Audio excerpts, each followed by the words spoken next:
আমাদের প্রধান উপদেষ্টা তিনি তো একটা দীর্ঘ সময়ের সম্ভবত প্রায় 34 মিনিট এবং প্রায় আমি বলবো সব বিষয়ই বিস্তারিত আলোচনা করেছেন।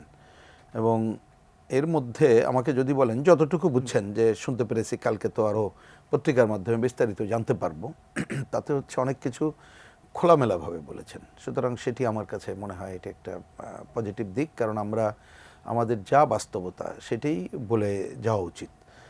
আর একটা হচ্ছে যে অন্তর্বর্তীকালীন সরকারের কাছে যে প্রত্যাশা, সে কতগুলো বিষয় তিনি বলেছেন, সে জিনিসপত্রের দাম থেকে শুরু করে নির্বাচন পর্যন্ত। সুতরাং সেই জায়গাগুলো তিনি বলেছেন, নিহত আহতদের কথা বলেছেন। আবার একটা পতিত গোষ্ঠী তার যে কি বলবো যে আপনার ষড়যন্ত্র এবং অন্য বিষয়ে বিভিন্ন জায়গায় সে পয়েন্টগুলো তিনি বলেছেন। সেটা আমি বলি যে একটা পজিটিভ জায়গা বটেই। আমাদের অর্থনৈতিক যে সংকটগুলো এবং যেভাবে তারা তথ্য আগের মতো হাইট না করে যেটা সামনের দিকে নিয়ে এসেছেন, এটাকে আমি পজিটিভ হিসেবে দেখতে চাই।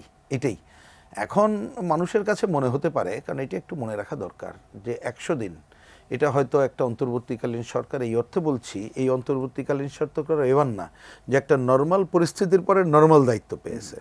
একটা নর্মাল পরিস্থিতিতে প্রশাসন নাই, প্রশাসনের আপনার বিরুদ্ধ শক্তি যারা আছে তারা সেই জায়গা থেকে এসে আবার তারা বসছে। সুতরাং সেরকম একটা পরিস্থিতির মধ্যে আসছে।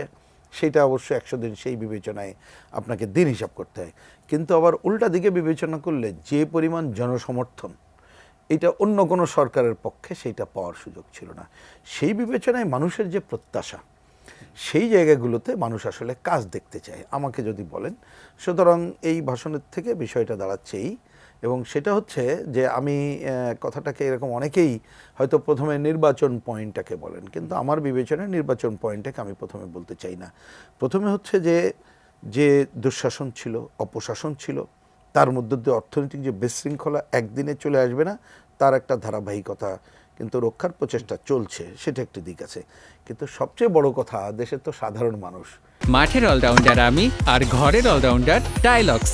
টাইলক্স টয়লেট ক্লিনার, ক্লিন মানেই টাইলক্স।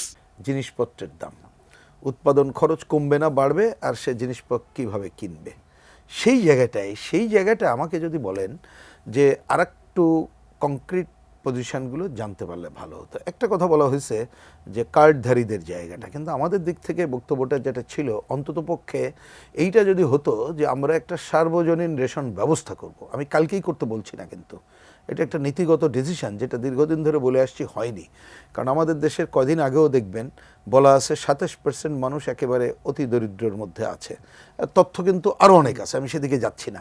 সুতরাং মানুষকে তো আগে, তার মানুষ বলতে আমি সাধারণ মানুষ মেন করছি, আমি আপনি না, কিন্তু আমরা হয়তো অন্য চিন্তা করব। সেই জায়গাটার একটা ফ্যাক্টর আইন শৃঙ্খলা নিয়ে তিনি বলেছেন, ঠিকই আছে, প্রশাসনেই। কিন্তু আমি কয়দিন আগে গ্রাম এবং উপজেলা এলাকায় দলীয় কাজে গিয়েছিলাম, এবং আমাদের 15 দিনব্যাপী সারা দেশে আমাদের বন্ধুরা ছিল, তাদের কাছ থেকে আজকে যে রিপোর্ট নিলাম, তাতে গ্রাম অঞ্চলের মানুষের মধ্যে আইন শৃঙ্খলাটা নিয়ে একটা দুশ্চিন্তা কাজ করছে।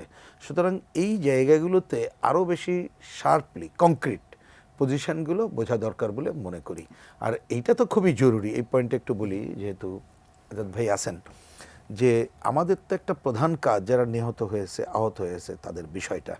এবং উনি উপস্থিত ছিলেন বলে একটা কথা আমি না বলে পারছি না, যে আমরা 5ই গত মাস অর্থাৎ কি অক্টোবর যখন দেখা করলাম, আমরা বাম জোটের একটা লিখিত বক্তব্য যেটা দিয়েছিলাম, তাতে আহতদের কথা ছিল, নিহতদের তো বটেই।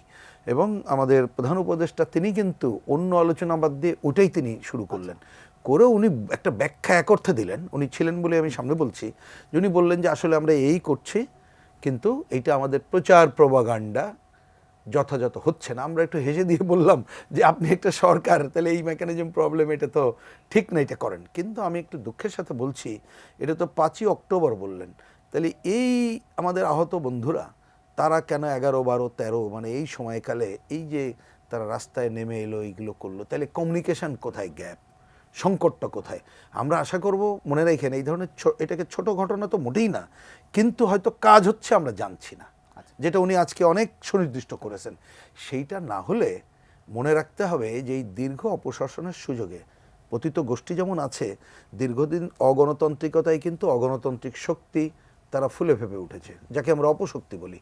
মনে রাখতে হবে আমাদের দেশের বাইরে আধিপত্যবাদী সাম্রাজ্যবাদী দেশগুলো আছে, তারা চাইবে যে এটা দলীয় সরকার না, পারলে করা তো করি কিনা, এটা কঠিন, সেটা অন্য আলোচনা, কিন্তু তারা চাইবে নানাভাবে প্রভাব বিস্তার করতে তাদের স্বার্থ রক্ষায়। এই আলোচনা- সুতরাং সেই জায়গাগুলোতে আমাদের জাতির ঐক্যবদ্ধতাই একটা এই গুরুত্বপূর্ণ, আলোচনা আবার সেটা আমরা আসবো। বিবেচনা করব।